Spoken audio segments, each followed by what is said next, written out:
Salut, c'est Trado, content de vous retrouver pour la mise à jour de l'indice parisien. On commence comme d'habitude par l'unité de temps mensuelle.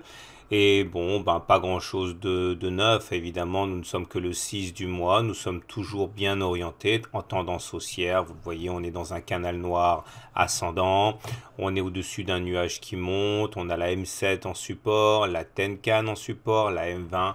Bon, vous l'aurez compris, la tendance est haussière et on a pour objectif, et ça fait maintenant plusieurs semaines, hein, depuis qu'on a passé, enfin pas plusieurs semaines, 2 semaines depuis qu'on a passé les précédents plus hauts, on a toujours les 5700 en ligne de mire et l'unité de temps hebdomadaire corrobore l'idée d'un CAC en grande forme, hein, puisque vous le voyez là aussi, la tendance est fortement haussière avec un nuage qui monte. On est soutenu par la M7, on est soutenu par la Tenkan, on est soutenu par la Kijun, la M20 monte. On a fait un T2, un T1, T2, deux clôtures au-dessus de la Bollinger supérieure. Normalement, on a plus d'une chance sur deux de faire une nouvelle clôture au-dessus de la Bollinger supérieure. Donc ça veut dire que normalement, on devrait monter dans le courant de la semaine. Évidemment, vous l'aurez compris, si on ne terminait pas au-dessus de la Bollinger supérieure, les chances seraient importantes à partir de vendredi soir, donc d'aller chercher la M7, mais on n'y est pas encore pour l'instant. Tout se passe bien. Alors, sur l'unité de temps journalière, il y a plusieurs choses à dire. Au niveau des fondamentaux, il ne s'est rien passé du tout, hein. Enfin pas grand-chose, à part l'incident diplomatique de Monsieur Trump, hein, qui, au lieu de nourrir gentiment les carpes koi, ce qui est un honneur, eh bien, a vidé la gamelle dans les temps.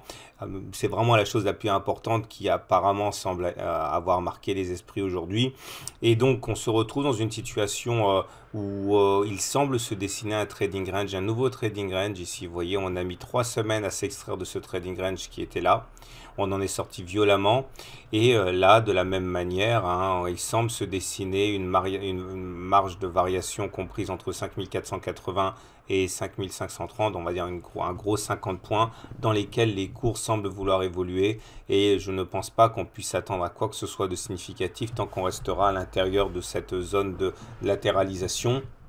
Là aussi, vous voyez la réintégration des bandes de Bollinger. Vous voyez, c'est ce que j'expliquais dans l'unité de temps hebdomadaire. Quand on sort des bandes de Bollinger, une fois qu'on les a eu réintégrées, on va généralement chercher la Tenkan, voire non, la M7, voire même la Tenkan. Pour l'instant, on se maintient toujours à l'intérieur de cette marge de variation. On remarquera quand même la bougie du jour qui est d'une part un doji, donc signe d'incertitude, d'attentisme. On remarquera également que depuis 3 séances, malgré l'attentisme auquel on assiste, hein, puisque globalement, hein, ce sont des bougies où on a peu évolué, il y a des mèches basses qui sont très longues, qui montrent justement les achats à bon compte, hein, dès que le CAC descend trop bas. Vous remarquerez également qu'on est en train de payer le fait qu'on ait inscrit des bulles, hein. Vous savez comment ça fonctionne, je l'ai déjà expliqué à plusieurs reprises. Lorsque l'on fait une bougie entière au-dessus de la Bollinger supérieure sans la toucher, eh bien cet excès de volatilité, je l'ai expliqué déjà la semaine dernière, se corrige généralement par une période de sanction, soit de latéralisation, soit de baisse. En tout cas, pour le coup, c'est une latéralisation, mais ça remet absolument pas en cause la tendance haussière, hein. Même si on devait aller chercher la Tenkan, même si on devait aller chercher la Kijun, même si on devait aller chercher la M20, il demeurerait que la tendance est haussière, hein, pour le CAC 40. Alors, les indicateurs techniques ne disent pas autre chose. Regardez, le MACD est toujours au-dessus de son signal. Le momentum est toujours au-dessus de 0. Le RSI est toujours au-dessus de 50. Tout ça, ça veut dire que les haussiers tiennent le marché. Bon, il ne vous aura pas échappé qu'il y a des divergences baissières. Vous voyez, les cours font des plus hauts. Mais ce n'est pas le cas par exemple du momentum, c'est pas le cas non plus du RSI qui fait pas de plus haut, mais bon, globalement une divergence baissière n'est pas une raison valable de baisser, hein, n'est pas une raison valable, pardon, de spéculer à la baisse. Donc pour l'instant, on prend notre mal en patience, retenez bien les marges de fluctuation de ce trading range, il ne se passera rien tant qu'on n'aura pas cassé significativement, hein, cette zone. Sans plus attendre, on regarde ce qui s'est passé du côté du DAX qui en gros en fait, hein, correspond au même schéma. On a fait une série de clôtures de bougies au-dessus de la Bollinger Super sans que l'on n'en ait eu touché sans qu'on ait eu touché la Bollinger Super. Donc du coup là aussi on dessine une sorte de trading range. Attention parce que là pour le coup il y a des chances pour qu'on aille chercher carrément la M7, hein, puisque vous savez quand on réintègre les bandes de Bollinger comme c'était le cas ici, généralement on va chercher la M7. Ici aussi. Donc soit on va descendre plonger vers la M7, soit on va latéraliser en attendant la M7, mais je pense qu'on aura du mal, ou du moins statistiquement, on a du mal à repartir de l'avant dans ce genre de configuration. Regardez le Bell 20 qui lui aussi végète, hein, ça fait en gros 4 séances qu'on est toujours dans la même zone de latéralisation, mais tout ça c'est haussier, hein, c'est vraiment une pause en tendance haussière.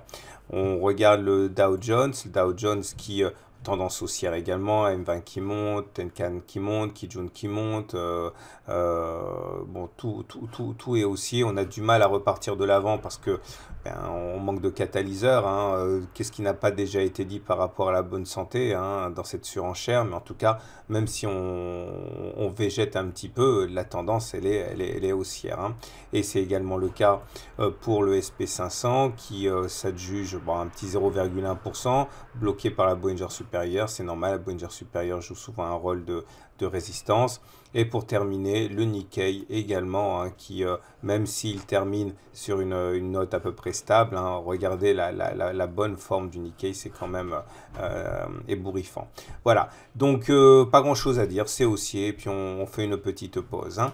Je vous invite à regarder, si vous ne l'avez pas vu, l'analyse action du jour qui portait sur Nicox, et également sur, je ne me souviens plus, mais vous allez pouvoir le retrouver rapidement en dessous.